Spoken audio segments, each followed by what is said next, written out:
ದೇವರ ಪೂಜೆಯನ್ನು ಮಾಡುವುದಕ್ಕೆ ಅದರದ್ದೇ ಆದ ನಿಯಮಗಳು, ವಿಧಿವಿಧಾನಗಳಿವೆ. ಅವುಗಳ ಪ್ರಕಾರವೇ ನಾವು ದೇವರ ಪೂಜೆಯನ್ನು ಮಾಡುವುದರಿಂದ ನಾವು ದೇವರ ಬಳಿ ಕೇಳಿಕೊಂಡ ಕೋರಿಕೆಗಳು ಬಹು ಬೇಗನೆ ಈಡೇರುತ್ತದೆ. ದೇವರ ಪೂಜೆಯನ್ನು ಮಾಡುವುದರಿಂದ ನಮ್ಮ ಜೀವನದ ಎಲ್ಲಾ ರೀತಿಯಾದ ಅಡೆತಡೆಗಳು ದೂರಾಗುವುದು, ಸಂತೋಷ, ಸಂಪತ್ತು ಮತ್ತು ಸಮೃದ್ಧಿ ಬರುವುದು ಹಾಗೂ ಮರಣದ ನಂತರ ವ್ಯಕ್ತಿಯು ಸುಲಭವಾಗಿ ಮೋಕ್ಷವನ್ನು ಪಡೆದುಕೊಳ್ಳಬಹುದು. ಆದರೆ ನಾವು ಯಾವಾಗಲೂ ದೇವರ ಪೂಜೆಯನ್ನು ವಿಧಿವಿಧಾನಗಳ ಪ್ರಕಾರ, ನಿಯಮಗಳ ಪ್ರಕಾರ ಮಾಡಬೇಕು ಎಂಬುದನ್ನು ಗಮನದಲ್ಲಿಟ್ಟುಕೊಳ್ಳಬೇಕು. ದೇವರನ್ನು ಪೂಜಿಸುವಾಗ ಅನುಸರಿಸಬೇಕಾದ 25 ಸುವರ್ಣ ನಿಯಮಗಳು ಯಾವುದೆಂದು ನೋಡೋಣ. ಇದೇ ದೇವರನ್ನು ಪೂಜಿಸಬೇಕೆಂಬ ನಿಯಮವಿಲ್ಲ.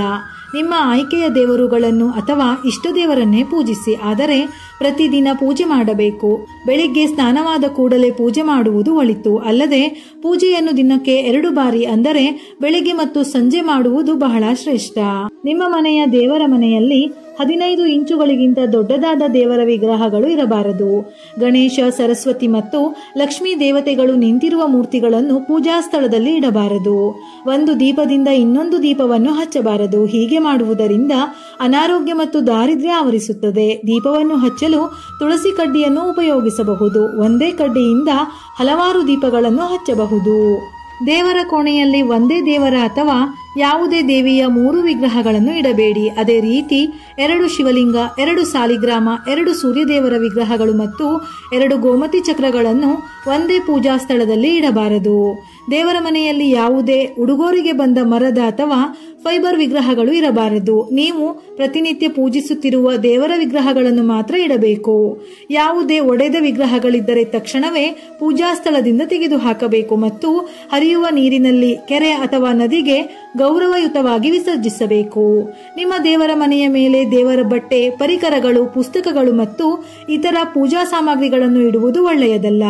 ದೇವರ ಮನೆಯಲ್ಲಿ ಮೃತ ಪೋಷಕರ ಬಂಧು ಬಾಂಧವರ ಫೋಟೋಗಳನ್ನು ಇಡಲೇಬೇಡಿ.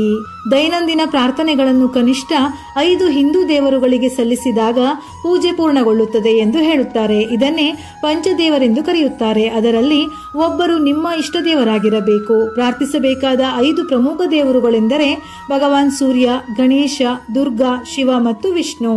ಪೂಜೆಯನ್ನು ಯಾವಾಗಲೂ ಪೂರ್ವ ಅಥವಾ ಉತ್ತರಕ್ಕೆ ಮುಖ ಮಾಡಿ ಮಾಡಬೇಕು. ಯಾವುದೇ ಸಂದರ್ಭದಲ್ಲಿ ಪೂಜೆಯನ್ನು ದಕ್ಷಿಣಕ್ಕೆ ಅಭಿಮುಖವಾಗಿ ಮಾಡಬಾರದು. ಅಲ್ಲದೆ ದೇವರ ಮೂರ್ತಿಯ ಕಡೆಗೆ ನಿಮ್ಮ ಬೆನ್ನನ್ನು ಹಾಕಿ ಕುಳಿತುಕೊಳ್ಳಬಾರದು.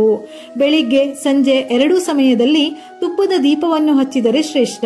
ಒಂದು ವೇಳೆ ಸಾಧ್ಯವಿಲ್ಲವೆಂದರೆ ಸಂಜೆ ಎಣ್ಣೆಯಿಂದ ದೀಪವನ್ನು ಬೆಳಗಿಸಬೇಕು. ದೇವರ ಮನೆಯಲ್ಲಿ ದೀಪವನ್ನು ಎಂದಿಗೂ ದಕ್ಷಿಣಾಭಿಮುಖವಾಗಿ ಇರಿಸಬಾರದು. ನೆಲದ ಮೇಲೆ ಕುಳಿತು ಪ್ರಾರ್ಥನೆಗಳನ್ನು ಮಾಡಬಾರದು. ಚಾಪೆ ಅಥವಾ ಮಣೆ, ಯಾವುದಾದರೂ ಆಸನದ ಮೇಲೆ ಕುಳಿತು ಪೂಜೆ, ಪ್ರಾರ್ಥನೆಗಳನ್ನು ಮಾಡಬೇಕು.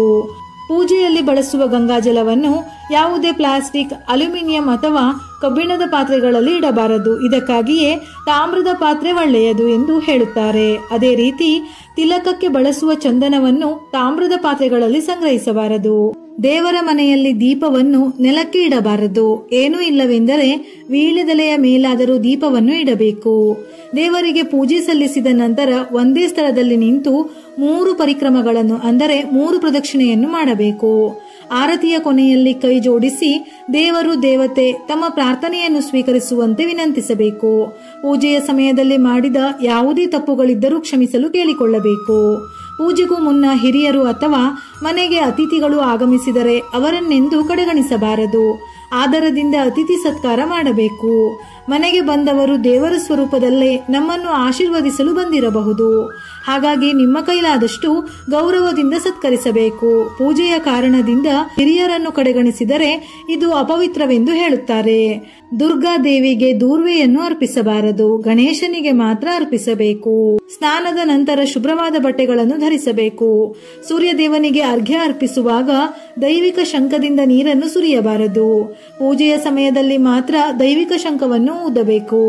ಸ್ನಾನ ಮಾಡದೆ ತುಳಸಿ ಎಲೆಗಳನ್ನು ಕೀಳಬಾರದು. ಕಮಲದ ಹೂವನ್ನು ಲಕ್ಷ್ಮೀ ದೇವಿಗೆ ಅರ್ಪಿಸಲಾಗುತ್ತದೆ. ಅಶ್ವತ್ಥ ಮರಗಳಿಗೆ ಬುಧವಾರ ಮತ್ತು ಭಾನುವಾರ ನೀರು ಹಾಕಬಾರದು. ಕೇತಕಿ ಹೂವುಗಳನ್ನು ಶಿವನಿಗೆ ಅರ್ಪಿಸಬಾರದು. ದೇವರಿಗೆ ಅರ್ಪಿಸುವ ಹೂವುಗಳನ್ನು ತಾಮ್ರದ ತಟ್ಟೆಯ ಮೇಲೆ ಅಥವಾ ಬಾಳೆ ಎಲೆಯ ಮೇಲಿಟ್ಟರೆ ಶ್ರೇಷ್ಠ.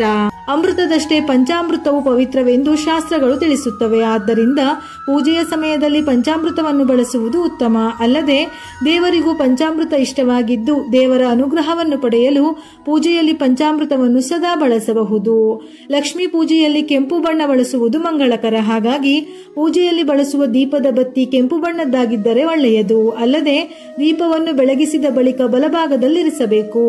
ವಿಡಿಯೋ ಇಷ್ಟ ಆಗಿದ್ದಲ್ಲಿ ಮರೆಯದೆ ಲೈಕ್ ಕೊಟ್ಟು ನಿಮ್ಮವರಿಗೆ ಶೇರ್ ಮಾಡಿ.